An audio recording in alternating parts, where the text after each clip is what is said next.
No life is wasted. Every birth has a purpose. ప్రతి ఒక్కరు పుట్టిన ప్రతి ఒక్కరికి ఒక ఉద్దేశం ఉంది.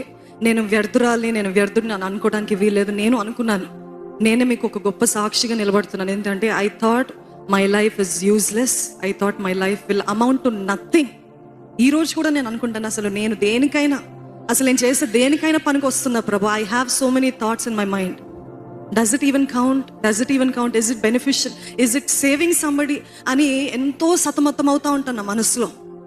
కానీ దేవుడు మరలా చెప్తున్నాడు, చిన్న దాంట్లో నమ్మకంగా ఉండు, చిన్న దాంట్లో నమ్మకంగా ఉండు, చిన్న దాంట్లో నమ్మకంగా ఉండు. That is all that God is telling మీ.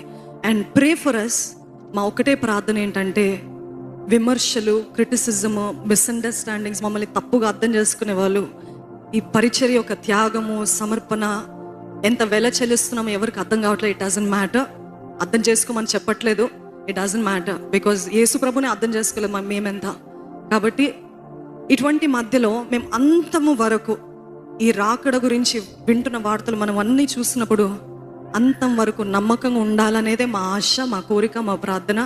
ఎక్కడ పిలుపు నుండి తప్పిపోకుండా, ఎక్కడ అపవాది చేత ఏ రీతిగా ప్రేరేపించబడకుండా, సంఘము దేవుని సేవలో వాడబడుతున్న ప్రతి ఒక్కరి కొరకు ప్రార్థన చేయాలి. మరి ముఖ్యంగా మీ సంఘ కాపరుగా, మీ పైన లీడర్స్గా ఉన్న వారి పైన, వారి గురించి ప్రార్థన చేయాల్సిన బాధ్యత మీ పైన ఎంతో ఉంది.